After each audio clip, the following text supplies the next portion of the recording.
teman-teman Real Traders, balik lagi di YouTube Traders Family sama Pak Tito kali ini. Dan tenang, kali ini bukan saya yang sudah memikirkan banyak hal untuk bertanya ke Bapak. Iya. Tapi hari ini saya dibantu oleh teman-teman yang ada di YouTube dan Instagram. Kelihatan. Kelihatan ya? Itu kelihatan. Kelihatan emang. Hari ini saya harus punya contekan. Nggak mungkin saya hafal. Banyak berarti, Bil? Lumayan, dibilang banyak? Enggak lah. Lumayan lah. Tenang Pak, saya mah milih komennya yang saya tahu ini mah gampang buat Bapak. Situ tenang kan, situ cuma milih. Kita langsung mulai dengan pertanyaan pertama. Komen yang ada di YouTube waktu kita syuting di ruangan Bapak. Yang backgroundnya helm sama jaket motor tuh. Iya. Nah, dia komen di video itu. Di video ini, Pak Tito bertolak belakang dengan video yang isinya punya uang cukup mending beli tanah atau mobil. Di situ Pak Tito bilangnya beli aja mobil biar lebih semangat cari uangnya. Tapi di video ini beda. Silahkan, apa pendapat Pak Tito? Ntar dulu. Makanya ini saya pilih komen yang ini. Ini konteksnya beda. Nah itu. Coba gimana menurut Bapak? Yang kemarin kita bahas itu ngomongin hobi. Nah tuh. Iya kan? Ya. Kita menjalankan hobi, melakukan hobi secara berlebihan. Ya, dengan dalih work-life balance. Dengan dalih work-life balance. Iya kan? Siap. Dan disitu kan saya ngasih contoh tegas, party. Bener dong. Iya kan? Jauh nih. Jauh. Bener. Iya bener dong. Ya. Mau dibilang party kek, mau dibilang jalan-jalan kek, itu kan contohnya kan. Bener. Tapi saat itu udah berlebihan, dengan dalih work-life balance, Ya. khususnya keuangan belum stabil, jadinya nggak bener. Nggak bener dong. Sementara sebelumnya, saya memang dididik. Ya. Saya memang dididik sama mentor saya, aduh kayak apa ya, kejar dulu impian-impian saya. Ya. Rumah bukan salah satu impian saya. Ya. Gitu kan? Ya. Tapi bukannya saya beli mobil terus. Iya. Satu mobil udah ada disuruh upgrade. Ya. Gitu kan? Bener. Soalnya kalau kita bicara mobil, Ya. biar gimana pun mobil kebutuhan. Kebutuhan lah. Ya kan memang pada saat itu sekunder lah. Ya. Sama mentor saya mau jadikan tersier. Ya. Nah itu Kebutuhan tuh. sekunder jadi tersier. Ya. Kan itu. Bener. Tapi Iya. dan bukannya dalam kondisi keuangan saya nggak stabil loh itu. Iya. Saya udah ada pemasukan stabil. Iya benar. Gitu kan? Benar. Jadi jangan kebolak-balik ya, jangan kebolak-balik nih. Kondisinya waktu itu saya ada pemasukan stabil. Ya. Itu dulu dicatat. Yang kedua, saya beli mobil pun nggak saya gabrukin semua duit saya habis. Benar. Saya masih tetap megang duit dan masih tetap ada pemasukan yang stabil. Itu kondisinya. Ya. Gitu kan. Sementara yang kemarin kita bahas, hobi. Melakukan hobi secara berlebihan. Iya. Habis itu setiap ditegur orang bilangnya work life balance. Benar. Gitu. Ya harus pahamin konteksnya lah ya Pak. Ya. Jangan langsung dicocokin gitu aja. Iya, gitu. nggak mungkin. Saya nggak mungkin ngomong hari ini lain sama besok, itu nggak mungkin. Lebih mungkin kayaknya teman-teman harus biasanya nonton tuh full. Nah itu lebih mungkin. Iya dong. Gampang dong pertanyaan pertama saya. Gampang. Pertanyaan kedua. Lumayan menarik nih. Pak, kalau udah banyak menghasilkan data backtest, enaknya mau dipakai yang mana? Yang win rate-nya tinggi, yang timeline-nya panjang, atau jumlah trade terbanyak? Timeline apaan? Enggak. Saya juga nggak tahu. Apa ini ya? Timeline apaan ya? Time frame kali. Atau data backtest-nya panjang? Ya bisa jadi sih. Bisa jadi ya, kita jawab seversinya kita. Bisa jadi data backtestnya panjang, bisa jadi durasi trade-nya panjang. Iya, ya bisa jadi banget. Ya bingung lah kalau itu. Ya tapi tetaplah balik lagi win rate-nya tinggi atau data backtest-nya panjang atau jumlah trade yang terbanyak. Nggak bener tiga-tiganya. Tapi kita tetap harus dijawab. Pun nggak bener kenapa nggak bener gitu loh. Ya nggak bisa lah ngeliat sepenggal begitu doang. Kebanyakan orang tuh pasti nanyanya kayak gitu Pak. Kayak ya udah dia mau taunya segitu doang gitu loh. Ih, mesti ngomong berapa kali. Yang namanya data backtest, oke, satu data backtestnya Ya. panjang itu pasti diutamakan. Benar. Gitu kan, karena udah melalui segala macam kondisi market. Pasti dong. Itu. Ya. Tapi data backtest itu sendiri nggak bisa berdiri sendiri. Yang namanya probabilitas, RR ataupun win rate nih, consecutive loss, consecutive profit, ini sepaket. Sepaket, jangan diketeng. Jadi keteng. Benar, Benar dong. Nggak bisa diketeng. Gitu. Probabilitas tinggi, Ya. tapi bolak-balik RR-nya pas atau bahkan loss-nya lebih gede. Ya. Bikin deh SL-nya 3/1, itu probabilitas tinggi. Stres ngejalaninnya kan gitu. Stres. Nggak kuat. Kebalikannya sekarang, wah RR 1/5, Ya. probabilitas rendah. Ya. Sama stres jalaninnya. Sama. Jadi nggak bisa dipisah ini, ya kan? Dan komposisi utamanya setelah lihat probabilitas sama RR, lihat consecutive loss-nya. Ya. Consecutive loss inilah faktor utama penyebab terjadinya drawdown. Ya. Itu loh. Ya. Jadi nggak bisa dipisah-pisah dan ujung-ujungnya kalau ditanya, taruhlah udah ketemu nih data backtestnya banyak, probabilitas RR, consecutive loss dan seterusnya. Pilih yang paling nyaman. Iyalah. Pilih paling nyaman sama kita. Benar. Gitu kan? Iya, Contoh saya udah backtest satu gayanya intraday. Oke. Ya kan, ini candlestick pattern. Heeh. Satu lagi saya backtest chart pattern. Berarti agak-agak nge-swing nih. Ya. Iya kan? Ya. Nah, kita tipe yang mana? Ya, nyocokin ya, Pak. Cocokin. Oh ya, nggak bisa milih-milih doang. Kalau tipenya saya orang sibuk banget. Ya. Sehari ngelihat chart aja soalnya cuma bisa 3 kali. Ya, Gitu kan? Iya, benar. Cuma tiap kali pas makan doang bisa lihat chart misalnya gitu. Heeh. Mendingan pilih yang swing. Benar. Cocok sama kita. Cocok. Gitu kan? Cocok sama kesibukan loh ya ini. Ya. Gitu. Tapi kalau misalkan wah cukup banyak waktu gitu kan dan belum bisa tenang untuk biarin posisi nginep berhari-hari dan belum bisa tenang untuk tidak mengintervensi. Itu tuh. Itu intraday. Iya. Gitu. Ya balik lagi, cocok. Tahu dulu nih kondisi kitanya gimana. Betul. Jangan main asal pilih kata orang ini yang bagus ya udah pilih yang itu ya kan. Betul. Benar, Ibaratnya si Bill tanya motor yang enak apa? Ya, Gitu. Benar. Toto saya jawab, tuh ada tuh motor 3000 cc. Buset. Dia bilang, waduh, Terbang dong saya. terbang dong. Iya, takut kalau itu. Kejawab ya kalau itu kejawab. Balik ke dong. pribadi masing-masing ya. Benar, kalau itu ya, preferensi. benar. Pertanyaan selanjutnya ini pertanyaan yang saya suka mereka tanyakan ini, Pak. Ada beberapa pertanyaan yang kayak gini cukup banyak lah, beberapa lah. Mukanya saya nggak suka tapi ini. Kurang lebih sama, tapi saya simpulkan lah ya. Saya bacain aja satu yang kurang lebih sama. Lapangan pekerjaan baru apa lagi nih yang ada di 2024? Ini beberapa pertanyaan loh.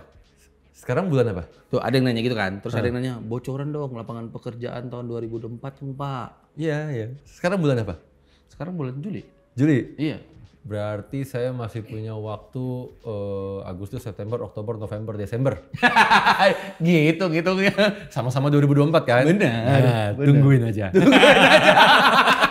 Tetap nggak lolos teman-teman. Nggak bisa. Saya udah nulis banyak loh ini. Tetap nggak lolos. Nggak bisa. Oke kita lanjut.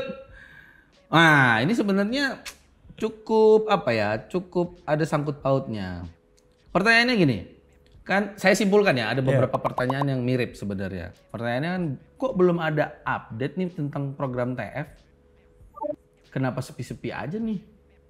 Nah, ini lumayan nih beberapa orang nanya gitu. Karena kan ya kalau teman-teman lihat ya tahun lalu kita keliling 21 kota, 10 kota gitu loh. Satu kota berapa program. Iya. Kenapa sekarang sepi-sepi aja nih gitu kan pertanyaannya kan. Jawabannya 2 kata. Kalau bilang tunggu aja awas aja nih. Tunggu aja.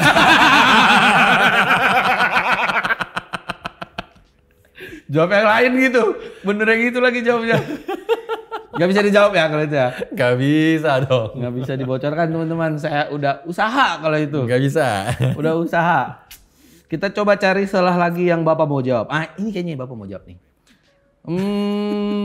Halo Traders Family. Saya mau menanyakan soal money management. Sebaiknya menggunakan margin use atau risk per trade untuk modal sekitar $3.000. Terima kasih. Yang nanya bukan saya, dia nih. Siapa yang nanya tuh? Ini Nyusahin aja nanya. namanya si Kocak 16. Kocak juga. Coba Pak, dijawab dong. Mending Sama. pakai margin news apa risk per trade? Sama, nggak bisa dipisah-pisah dong. Nah, kenapa? Kenapa nggak bisa dipisah-pisah? Iya sama tadi. Itu sepaket. Probabilitasnya dulu berapa? RR berapa? Mau nangis saya nih. Emang salah satu tujuan saya bikin konten ini nih, Bapak kan kapan sih Bapak ngeliatin komen? Nah ini saya kasih lihat. Nggak bisa. Highlight ini Pak. Baru kemarin kita bahas nih, jangan dihafal, Bener. tapi dipahami. Nggak bisa, belum apa-apa sunahnya pakai bagusan margin use atau risk per trade. Tradingnya berapa pair? Ya. Gitu Bener, kan? bener. Nggak ada nih dia tulis begitu. Lalu gaya tradingnya berapa pips? Ya. Karakter resikonya berapa pips? Ya. Consecutive loss-nya bisa berapa? Itu dulu. Benar. Benar dong? Benar. Anggaplah itu kita udah tahu semua hasilnya kurang lebih sama-sama aja. Ya. Probabilitas 60%, 60-40, RR 1/2. Ya. Gitu kan? Nah, tinggal kembali sekarang. Tinggal kembali ke jarak pipsnya. Kan kalau jarak pipsnya masih di kisaran 50, 100 pips dan seterusnya. Pokoknya ini, kalau kita tradingnya 5 pair misalkan. Ya. 5 pair jarak pipsnya mirip-mirip semua. Gitu kan? Jarak pipsnya mirip-mirip semua, ini akan jauh lebih friendly. Ya. Lebih friendly kita pakai margin use. Kenapa? Karena untuk menghindari human error. Dalam hal saat kita pengaturan lot. Gitu. Tapi kalau jarak pipsnya variatif banget, misalkan saya nge-backtest banyak, gitu kan, lalu ketemu yang gold panjang-panjang, giliran yang major pair pendek-pendek. Nah ini mendingan pakai risk per trade.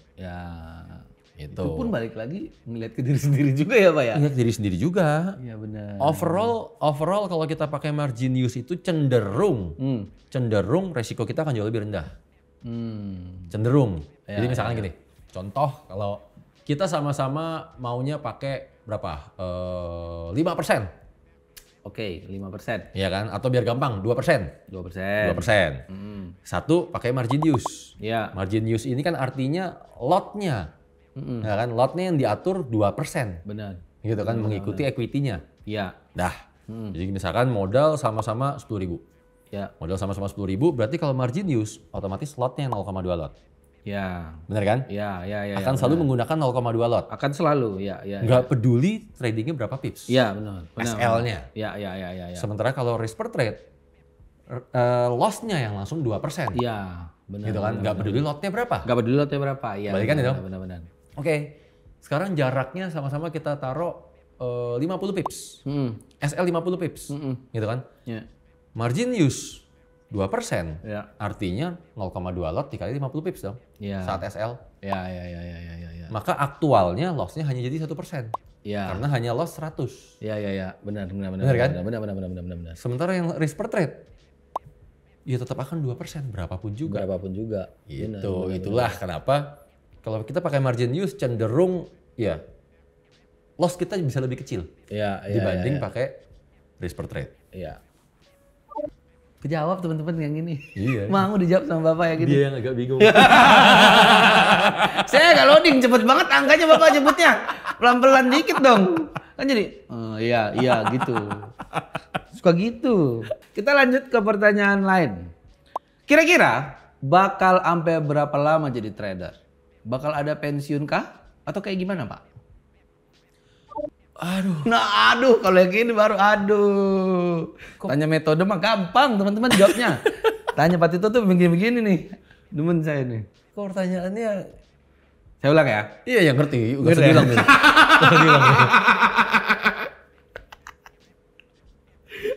Coba kalau saya jawab sekarang, ngapain saya pensiun ya?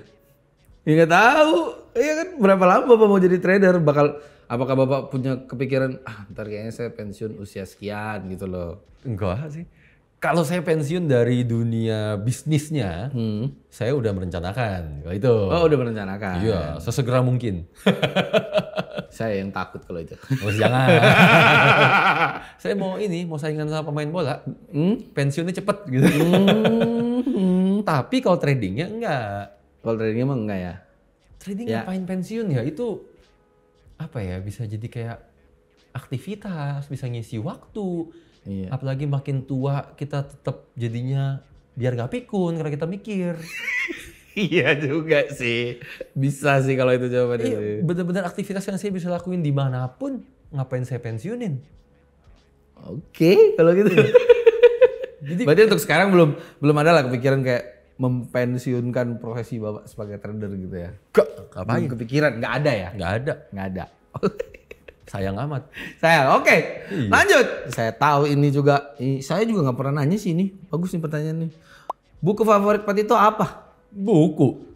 Yang pertama kali dibaca Pak Tito, ini orang nanyanya nyiksa. Yang pertama Siapa kali yang saya- inget orang nanya buku yang pertama kali dibaca yang mana? Ingat saya? Beneran inget? Bobo. Benar. Benar. Buku sih. Kan pertama kali katanya. Benar. Masih banyak gambarnya ya. Iya. Ya benar. Kan dia nggak bilang buku berhubungan sama bisnis kah, Ya. sama pengembangan diri kah, Benar. atau buku forex kah. Nah, By the way, buku forex saya nggak pernah baca satupun. kalau buku favorit? Buku favorit saya ada dua. Dua. Apa tuh? Jadi buku-buku ya bisa dibilang bisnis ataupun pengembangan diri yang pertama kali saya baca itu waktu SMA. Dipaksa sama bapaknya teman saya. Dipaksa. Awalnya dipaksa sama bapaknya teman saya karena saya suka main ke rumah dia. Lalu tiba-tiba suruh baca buku. Seminggu kemudian beneran ditanyain isinya apa. Dijagain ya. Jadi saya baca beneran lagi. Jadi gak enak dong. Iya. Itu Rich Dad Poor Dad. Or is that for that? Jadi itu buku pertama yang setelah saya paksain baca ternyata saya suka isinya. Rich Dad Poor Dad. Yang kedua Seven Habits. Seven Habits. Udah itu dua buku favorit saya. Benar. Buat yang nggak tahu langsung cari aja bukunya teman-teman. Biar nggak Pak Tito doang yang suka. Iya, Rich Dad Poor Dad Robert T. Kiyosaki, Seven Habits itu Stephen Covey.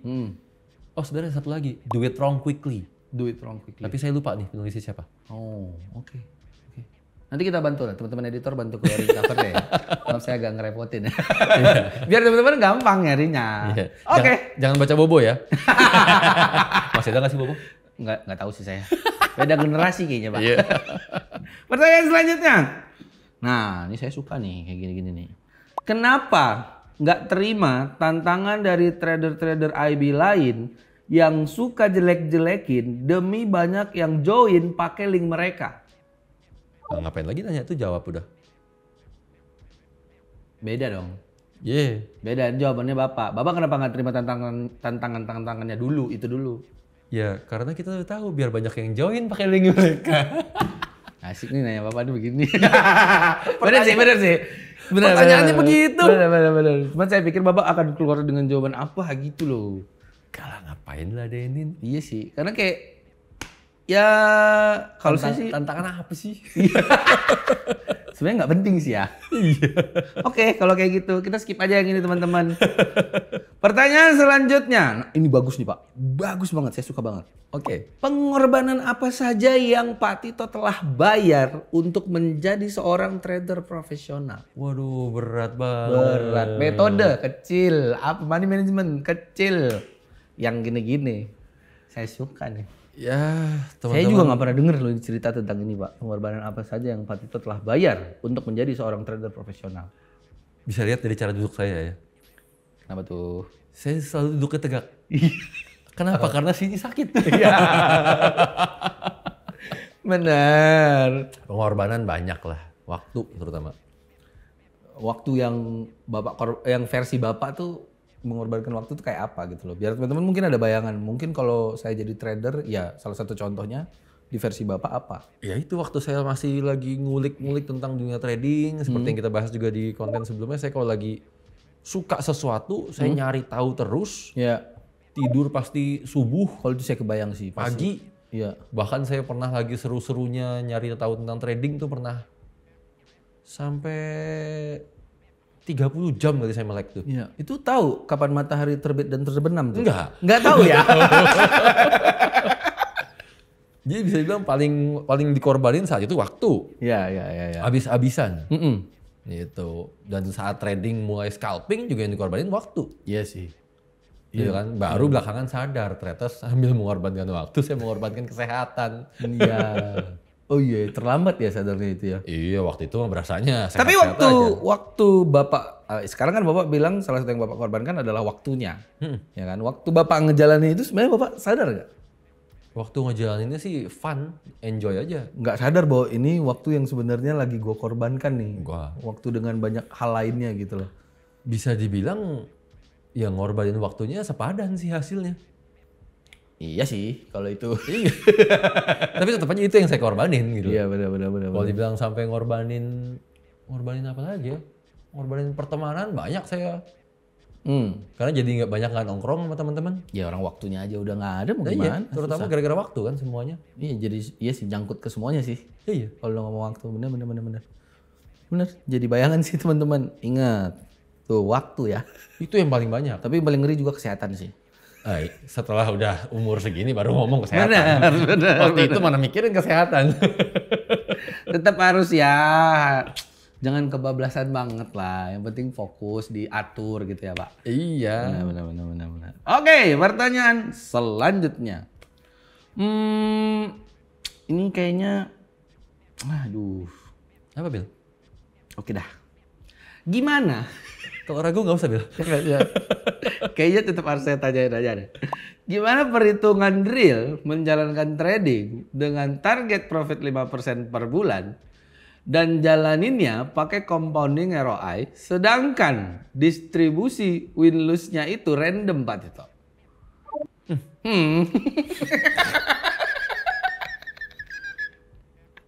Saya demen banget lagi. Gimana? Apaan sih random? Saya nggak ngerti Pak. Gimana coba? Gimana perhitungan real menjalankan trading dengan target profit 5% per bulan? Iya ngerti. Penjalanannya pakai compounding ROI sedangkan distribusi win-lose-nya itu random. Sekarang saya tanya balik dulu. Gimana caranya distribusi win-lose-nya itu nggak random? Iya kan? Iya juga ya. Iya benar. Iya dong. Benar. Kalau random itu artinya dia nggak tahu datanya kayak apa. Iya. Kalau nggak tahu data metodenya kayak apa, nggak usah ngomong 5% per bulan, nggak usah ngomong compounding. Benar. Profit aja enggak gitu loh. Benar. Orang nggak tahu ya. Orang nggak tahu. Iya benar sih. Jadi pertama ya backtest. Benar. Backtest dulu.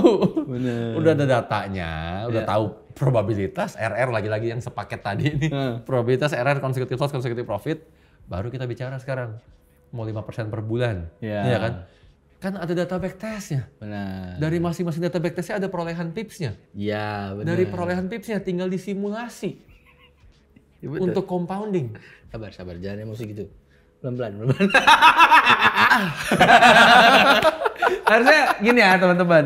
Buat teman-teman yang masih komen atau bertanya di YouTube ataupun di Instagram, maksudnya dari sini kita sama-sama belajar. Pertanyaan yang saya lemparkan, mau itu pertanyaannya berbau teknikal, ribet kayak apapun, pertanyaan dengan istilah-istilah apapun, coba deh teman-teman tonton lagi, back lagi nih video yang ini nih. Perhatiin cara jawab Bapak. Semuanya pasti ke situ lagi. Iya kan? Karena jadinya simple. Teman-teman aja kayaknya mikirnya ribet kalau menurut saya. Iya, aduh. Oke, jangan ngeluh gitu dong. Saya masih punya pertanyaan. Nggak ngeluh, Bel, nggak ngeluh. Nggak ngeluh. Oke. Pertanyaan selanjutnya. Halo Pak Tito. Bagaimana menurut pendapat Bapak tentang rata-rata exchange forex di Indonesia yang hanya feeding price dari real market? Itu berarti sama halnya dengan kita melawan bandar. Kalau profit kita terus-menerus ada kemungkinan untuk dicurangi. Apa reaksi Bapak? Komentar Bapak dengan kata-kata dia nih? Kan dia nanya bagaimana pendapat Bapak? Iya pendapat saya, makanya saya nggak mau milih yang broker bandar. Saya pilih yang hybrid. Udah kita ngomong dari kapan tahu. Bener. Balik nih, kurang nonton video YouTube TF teman-teman. Udah tahu bakal dicurangin. Iya, bener. Tuh, terjawab dengan mudah pertanyaan-pertanyaan kayak gini mah. Tapi saya yakin, ini saya punya pertanyaan yang saya bener-bener, saya ya waktu lihat komen-komen ini, saya tuh kan ngecak nih. Ini Pak Tito jawab. Yang ini bisa. Yang ini saya nggak tahu Bapak bakal jawab apa. Nggak kebayang saya. Pertanyaannya, mau nanya ke Pak Tito, untuk karir jadi traders, apakah bisa berdampingan dengan percintaan? Atau kita kejar salah satunya? Jadi nih Pak, waktu dia lagi meniti karir jadi trader, tapi dia lagi terjebak dalam mungkin percintaan, ya kan? Apakah dia harus memilih satu atau itu bisa disatukan? Saya benar-benar baca ini, kok bisa dia nanya gini? Saya speechless saya. Sama. Ya makanya. Tapi Bapak bertanggung jawab untuk menjawab. Tetap Bapak experience. Pengalaman. Gimana coba Pak? Dari point of view Bapak aja. Gitu teman-teman. Kalau Mbak Tito.